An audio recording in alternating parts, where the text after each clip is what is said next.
All right, ladies and gentlemen, welcome. My name is Crazy C, and this is Crazy Talk. I am here discussing all topics and issues that most people, unfortunately, would never really want to discuss, and bring them to light, shed some light for people who don't know or just want to get some more knowledge.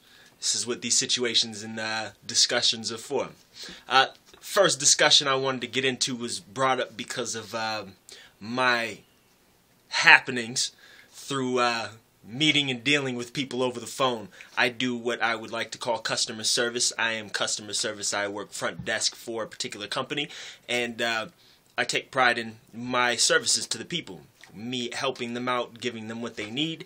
I consider that not just common courtesy, but customer service, right? So this topic will be based off of Customer Service 101. Now, there's 5 points in regards to customer service. I wrote them down so I didn't forget. The greeting. Greeting, I mean, come on, right? You are the MC of first impressions. You are the MIFC. Shoot, you know what I'm saying? You're the master of, actually, take that back, the MFIC, the master of first impressions. So the greeting is just as important, as well as the service. What you have to give these people, how you go through giving what they are asking for, which actually leads into execution of Q&A. Then follow through, right? Because you got to follow through. If you don't follow through, it'll be like pointless on the phone.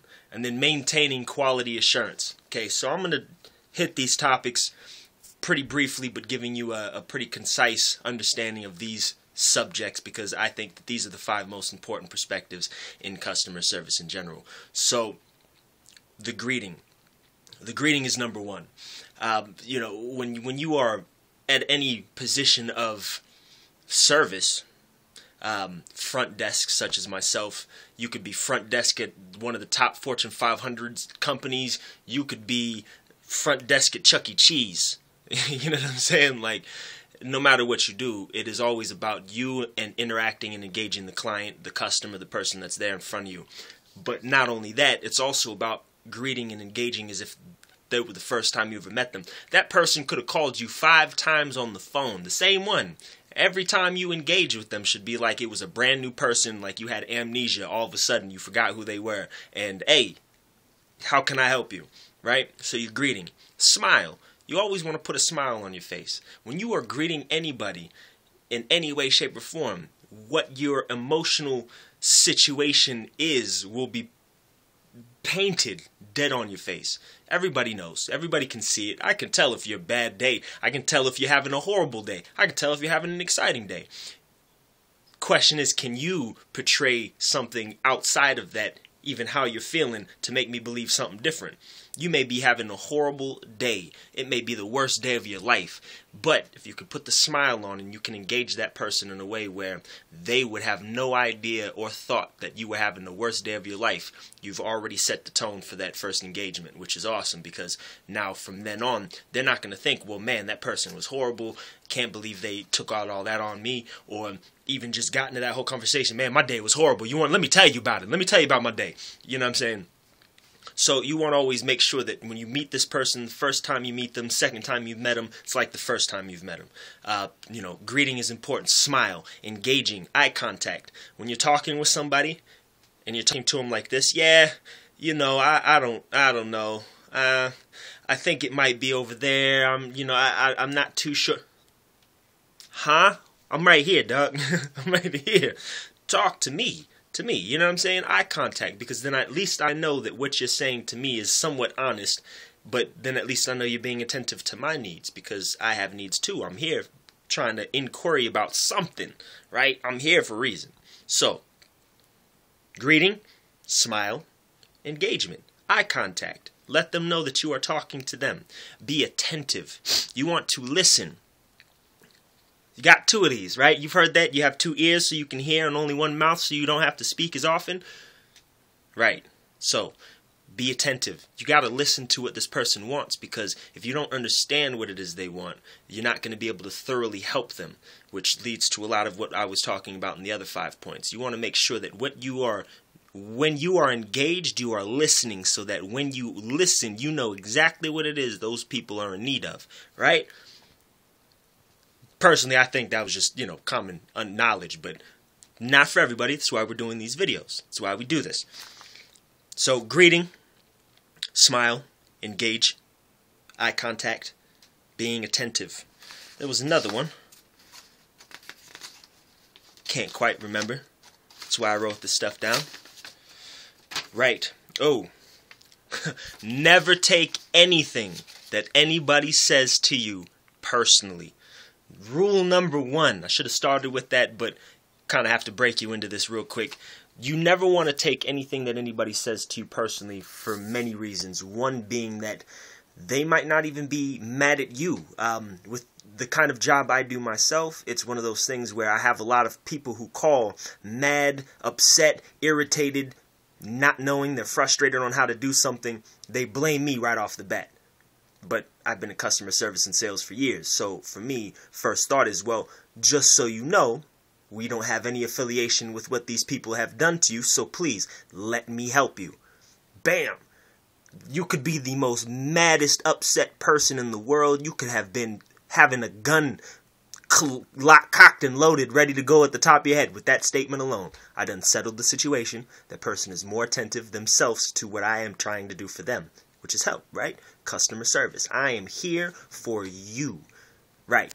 So, with that being said, forgive me, I don't have a cameraman yet or a camera woman, so I'm having to do this by myself. But never take anything personally. You take something personally, that is not only a bad idea, but it's bad for business. Like I said, most people, they don't really know who they're talking to. They just know they're frustrated. Really, when a person's frustrated and they're calling on the phone, they're waiting for that person. They're begging for that person to say, listen, how can I help you? How can I be of assistance?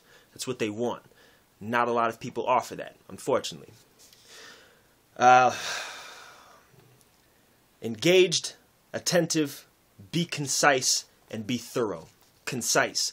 When I say that, without giving up all the other topics or the subjects in this topic I'm going to be giving, being concise means pretty much in the sense, not just the definition, but, being concise. What is it that they were needing? Were you thorough with the follow-through of them being assisted?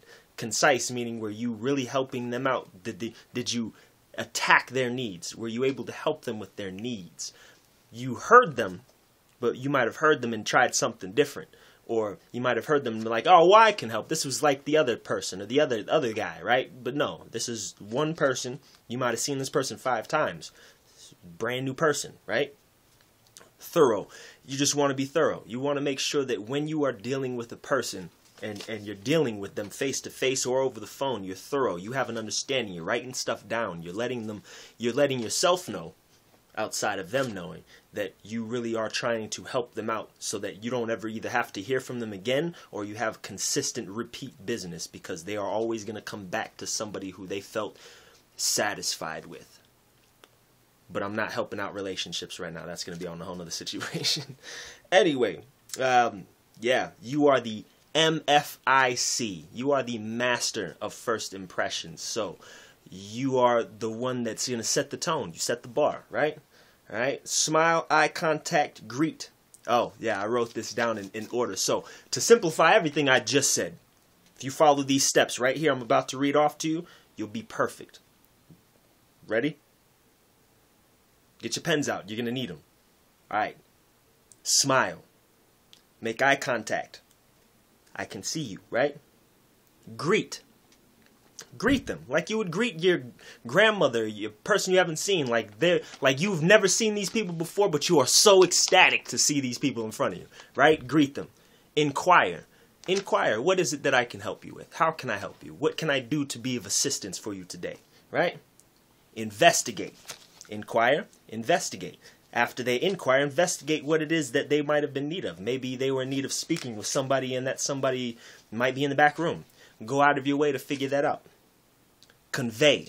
Once you figure out what you've investigated on their inquiry, convey to them what it is that they are either needing to understand, or convey to them what it is that you've been told, because maybe whatever it is they came there for could have been answered with a quick question or a quick phrase from you that you got from one of your associates. Sometimes it happens that way. It does my job. I have to be the person to keep all these guys in the back, so I ask and they tell me what to tell. Offer. So after you've done all those other things, you get up to offering. Offer them a beverage. Offer them some food if you have that. Offer them a seat on the couch or a comfortable place to rest or a book. Offer them something if they are waiting. If they're not waiting and you know that as soon as they sit down they're going to be brought back into the back to be able to, do whatever they need to do, offer them something anyway. Offer them some water. Offer them a cup of water, a cup of coffee. Who knows? They might want something, right? Escort. So once you've offered them, you've already, you already have all this stuff covered. It might not work in chain reaction as I'm putting it. It might skip a beat. Some things might happen. It's life. Live with it. Learn, adapt, right? So you want to escort them. Personally escort them to wherever it is they need to go. Don't just say, they're off there in the back somewhere off there. Don't do that. Escort them. Show them that you truthfully want to make sure that they are reaching their destination. That proves and shows a whole lot, okay? When it comes to escorting, then everything I just said, you want to do all with an outstanding attitude. Because once again, your attitude is what dictates that person's understanding of the business that you are in and the establishment in which it was founded upon.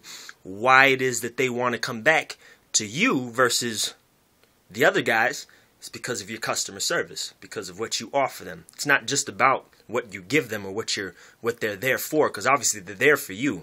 But on top of that, you also want to give them the quality and the understanding that anytime they come back to you, they're going to be treated with kind and caring love. You know what I mean? That's what you would want to do to your family. Why you have family that always comes back, because they love you, because you cook awesome. Whatever you do, make that your niche. So that is in regards to the greeting, right? Because the greeting is just as important. Now, the service. When it comes to the service that you offer, everything that I just said in the first one in regards to the greeting, it all falls hand in hand. So your service is going to be outstanding. You want your service to be one of a kind. The only way to do that is to go out of your way to service maybe a little more than what you'd normally do. So say you're a car washer guy, right? We've got a car wash guy that comes into our office every once in a while and he hooks up the bosses. But the reason why he has continuous repeat business is because not only does he wash the cars, but he also does a little extra in between. You know what I mean? You want to talk about return clients. You want to talk to them about how their life is. This being me having a cosmetology license, used to cut hair. You know what I'm saying? One of the biggest reasons why I had return clients was because of my personality. They didn't just buy the service I gave to them. They bought me, they bought the service, they bought what they knew they were going to get in the end. They bought everything. That was what they paid for.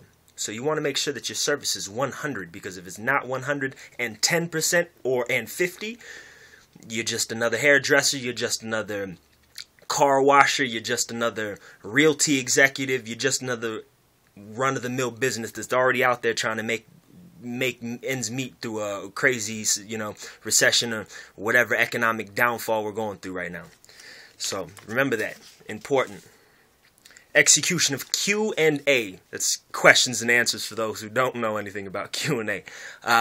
When you execute these things in regards to the word being concise, it also follows through with that. You always want to make sure that when you are answering any questions, you're listening, you're making eye contact, so the person knows. If you ever look in anything in regards to communication, body language speaks a lot, right? So if I'm not paying attention, I'm listening to you over here. Now, people who know me, I'm always out here anyway.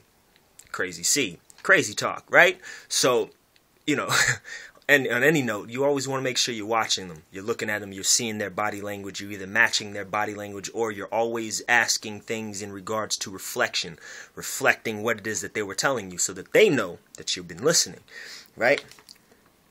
So when you do that, you want to make sure that 1, your answers are correct, and 2, your answers are thorough